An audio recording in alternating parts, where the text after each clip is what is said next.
Hi there. So we're starting a Finance 101 series here at Omega, and we thought a good place to start would be our philosophy of investing, goals-based investing. So Lisa, tell us a little bit about goals-based investing and where that philosophy came from and how it started here. Yeah, so I think it goes back to around 2004 when I was looking at how we were managing our portfolios. We had just gone through yet another little recession and downturn. And it actually, at that point, was starting to work more directly with our investment partner, SEI Investments.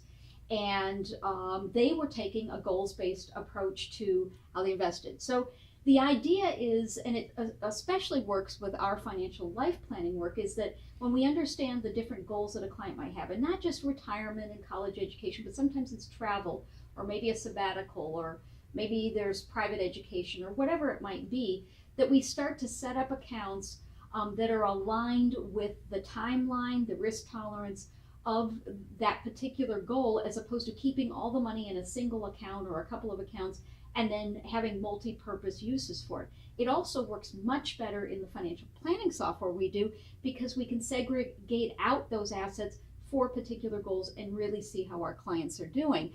And what I found over the time, certainly once we get to the financial crisis, is that having some money that was invested on a more conservative basis, that was for shorter term goals. We like to break it down 0 to 2 years, 2 to 5 years, 6 to 10, and then 11 plus years, which is often retirement.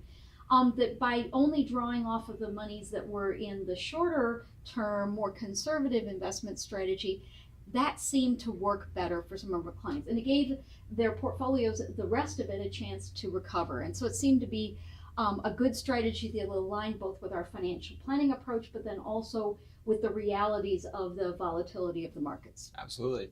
So goals-based investing is one way of looking at it. What are some other ways other financial planners or investment advisors set up investment resources for their clients?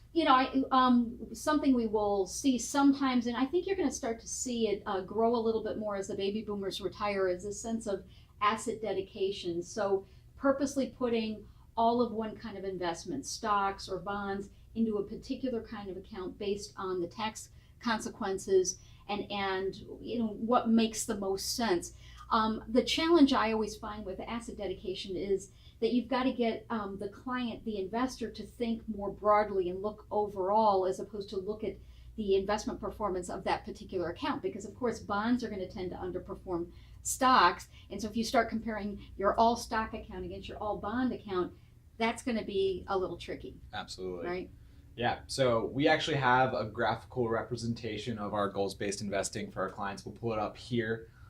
Lisa, walk the people that aren't familiar with this graphic left to right, what the goals-based investing in our pools of wealth shows. Yeah, the we like to clients. call it pools of wealth. We like to have this one pager, as we like to call it here at Omega, is a nice quick map for all of our clients to see how their money is invested for which timelines, which goals. So like I was talking about before, we've got that really short term, we like to call it current lifestyle bucket, or pool, which is that 0 to 2 years. If you're going to need the money soon, that's your bank accounts, that's very short term investment strategies. You don't want to be taking as much risk with it.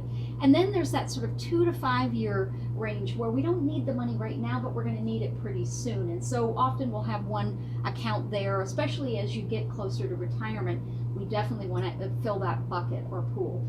And then you get to 6 to 10 years. So it's a little farther off, but you don't want to take as much risk with that money. That's where we'll start to see some of the retirement accounts, like the IRAs and SEP IRAs and things like that. And then finally, 11 plus years is that longer term money. Often it's the IRA accounts for retirement. College education, private school are normally in somewhere in one of the shorter term buckets. And then when we're drawing down from the portfolio, we're generally always starting with that 0 to 2 year bucket. When that starts to run out, we replenish, and you can imagine how that works over time. And clients seem to really get that concept. Yeah, absolutely. So for better or worse, you actually had the opportunity in 2008 and 2009 to put this theory to test. How did it work out for our clients during that time? Well, 2008, 2009 wasn't easy for anybody, including us here at Omega. And I think it made it a little easier to be able to explain that we weren't going to touch the accounts and the monies that had gone down the most. We were going to let them recover, not knowing when that recovery was going to come, and we would stick to the shorter term strategies, that 0 to 2, 2 to 5 year buckets as much as possible. It's past performance is no guarantee of future results, but it seemed to give people a little bit more peace of mind knowing that the rest of their accounts could recover. And obviously we don't want to be selling low, right? We want to be selling high. So you don't want to be selling when the markets are down if you can help it. And this was a way, I think, to prevent that from happening where possible. Well, great. Thanks for sharing your thoughts on goals-based investing. Hopefully that gives everyone out there a better sense of our investment philosophy here at Omega. And as always, if you have any questions or comments about this, please feel free to comment below or reach out to us directly. Thanks for watching.